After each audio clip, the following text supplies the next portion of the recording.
I mean, they really started early. I think putting their stamp on, showing their ability, showing how they can prepare, how they know how to play football. I think the extra preseason game helped both guys because we kind of got that early start, and so they just made plays continuously. And then I think I mentioned this after the first game. It's like once you do it once, then can you do it again? Can you do it again? I mean, there's a lot of guys that can maybe go out there one game, have a good game, but they both really stacked weeks, stacked games, took advantage of opportunities of a lot of reps at their position. Sometimes like adversity for one person is just ample opportunity for another. And so they took advantage of opportunities to get a lot of work, and both of them made the most of it. Super excited and happy for both of them, and they make us better. Junior is on IR and going to miss the entire season. Just your thoughts on that and sort of where he's at 2 years into. Yeah, I mean, injuries are part of the game. Sometimes unfortunate timing and the way it works out. But it really is what it is right now. It's something he's got to deal with. He's got to fight through. He's got to go through that whole recovery process, try to give himself in position, going into year 3 to make his mark, so to speak. And so just, be there for him and work with him and stuff like that. But right now the focus is obviously on the guys out there and rolling, and certainly, wish him the best in that process. But at the same time, it's all eyes on the guys we have out there and focusing on them. Adding on to that, week 1 is 1 week away. Where you go to bat, your prep and your mindset for that? Yeah, I think the guys are ready to play in a sense that we've worked towards the game for a little while now. So from a game plan standpoint, we're trying not to throw any more new stuff in at this point. Just really focusing on ourselves, getting better, focusing on them and sort of things that they've shown. But as I've said previously before, like opening games are training camp game. They have a system and they run a system, and we have a system and we run a system. We both have probably studied ourselves a lot in the off season, come up with different ways to do things maybe a little bit different. And so at the end of the day, it's put the ball down, play ball. But I've appreciated the way the guys have prepared. We've got a few more days before we head out there. And so we're pretty locked in right now in just game preparation. We've talked a lot through the spring and summer about the opportunity for Tuli. Mm-hmm. Just what did you make of his training camp and where do you see him right now? I think he's had a great camp. I think he's elevated himself into, a leadership role. I think he's a physical, dominant player on early downs, and I think he's also been a very savvy rusher that can rush from different spots. We do some different things with him. And so I love where he's at. I love where his mindset's at. He talked about it one day of just like, K-Mac is the standard, and he's trying to become that type of guy. And he's doing a great job. Love where he's at, love where his mentality's at, and excited to see him put on a show. Sticking there, how are you feeling about the edge room as a whole? Obviously, Caleb, we talked about a lot, yeah. makes the 53, Kyle, some of the depth there, bud. Yeah, I think it's good depth. It's a good mix. And another shout out to Murph is similar to those other guys, just like went in by the way he played and the way he played in defense and special teams, earned his way onto the team. And I'm excited about him. This is a guy that had, I think, 26 sacks his last year of college, so he knows how to rush the passer. I understand the levels and all that, but production a lot of times is production. And so I'm excited for him to get opportunities to help us. I think he's ready for that. He's had a couple years in the league of seeing what it's like and seeing the difference of the levels, obviously. But I'm super excited about him. I think Kyle is still developing and getting better and better as he kind of worked through some stuff during camp. And so I like where that room's at. Bud's had a great camp as well. I think he's ready to have a good impact for us early in the season. So, and then Khalil, of course, I think maybe he's had his best camp in a while. So he's been great. Like where that room's at, ready to see him out there. How much does it mean to have K-Mac here, like all along? Yeah. Not just kind of parachuting last. Yeah, it means the world because he is a infectious person, sometimes not even intentionally, but just the way he goes about his business, when you combine that with the success that he's had and his work ethic, and his wisdom as an older player now, the things that he's been through, any chance that a younger player gets to see him work, to be around him, to work with him, to train with him, it's incredible opportunity for those guys. And so he's been here, I don't know the exact date, what it was, but probably since early March. And, I know him and Herb have hit it off and done some great stuff together training. There's nobody that can train players better than him. And I think K-Mac now sees that too, which is awesome. And so it's any chance that he's around everybody on our team, he makes everybody else better. What's that dynamic like for Tuli to have Khalil back and just sort of be there?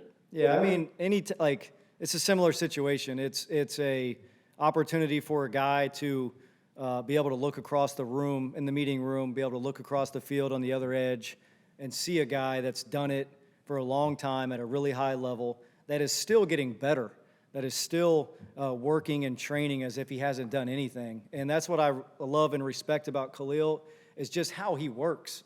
There's guys that, once you hit a certain point in your career, maybe they save it for Sundays, so to speak, and he doesn't do that. He puts it out there in practice.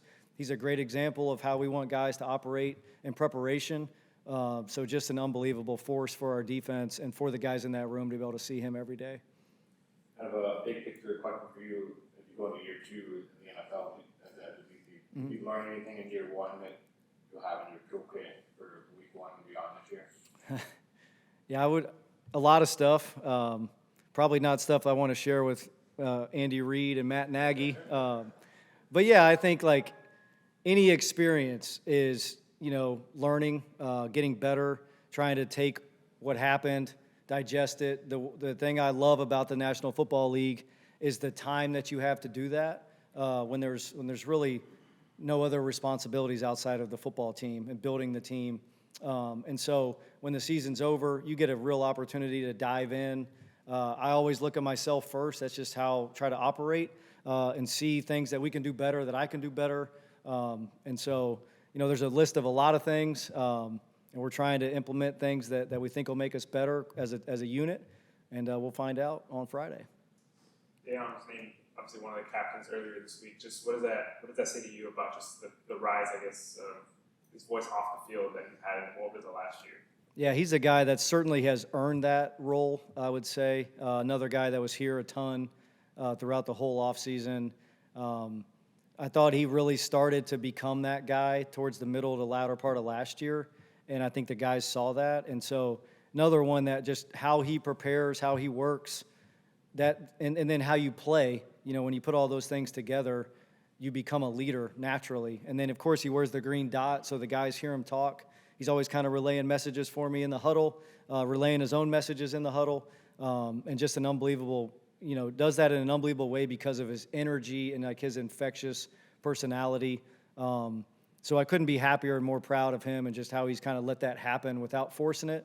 And so I think he's really hungry this year. He knows, it's once you get into your career, it's similar to a guy in a preseason, can he do it one game? Well, now for him, it's can you do it multiple seasons? Can you stack seasons? And can you improve? He studied himself a lot, just like we all have, and how can I do things better? So super excited about Daiyan, very happy and proud of him for getting that honor. I think it's a huge honor when your teammates elect you captain, and well-deserved. With Denzel, just at this stage of his career, obviously early on last year, he was very impactful, and we kind of dealt with that growing through the second half of the year. Do you approach this season any differently with Denzel, just trying to keep him fresh over the course of 17 games and, hopefully into the playoffs? Yeah, I think I do think that is certainly part of our thought process. When he's out there, he's very impactful. I think the numbers would show, his impact on our particularly run defense and just the physicality that he plays with. But I also think that similar, mentioned it earlier, but his adversity last year created opportunities for Troy Dye, some other guys. And so now there's a little bit of depth in that room to where, and I've always said, the more guys you have that can play, the better. And so I expect to get our best version of Denzel and also have guys that can, help in that area and do different things. And guys have different roles based on what we're playing against. But I'm super excited about where he's at coming out of camp, and I know he's primed and ready to go for this first game. And just with Derwin at nickel specifically, how valuable is it to have a player like him where you can be in big nickel but not really sacrifice as much in terms of coverage ability? Like, you can play the run with like a big player in that position, but he still has the coverage skills to be able to defend. Yeah, it's you know, I think it's kind of become a thing, you know, in the NFL, that you got trying to find those type of guys. When you play, whether you're playing man or zone, really, like teams are doing enough with motions and jet motions and shifts to pull the nickel or whoever that body is into the run fit at times. And so when you have a guy that, in my mind, he's a third linebacker and a third safety and a third corner. And that's kind of how I look at him, is like when he's down there and it's normal downs and they want to pull him into the fit, I'm like, all right, thank you for pulling Derwin James into the run fit. And then it's like, hey, we need him to cover the wheel route on a guy, on a slot receiver. He can do that. Then he can go back and do different things. So his versatility, the way he attacks the game, and then I think just him, he still gets reps at a lot of different positions, which I think just helps him overall as well, understand how the whole thing fits together. But I'm fired up about having him at that spot. Is it like was it a change in mentality at all with Derwin? Because obviously you think of like versatility as a concept, and you think about playing in all these different positions, but there's also a way to take advantage of his versatility in one specific position at nickel. Did you have that approach from the beginning, or did it change in terms of like how you sort of framed his versatility? Yeah, like, you know, studied a lot coming here previously, like the 23 Ravens defense. Obviously, schematically, there's a lot of similarities. In that particular season, you know, I was at Michigan, but Kyle Hamilton was kind of in that role. And really just like the range and the versatility and the playmaking that position can create. We had guys even in college, at the college level, that were super impactful in our defense at the nickel position, and the things that we ask them to do, you know, maybe blitzing off the edge one play, covering a slot, setting the edge in the run game. And so now you just take a guy that it's like, how can you get him as close to the point of attack as many times in the game as possible?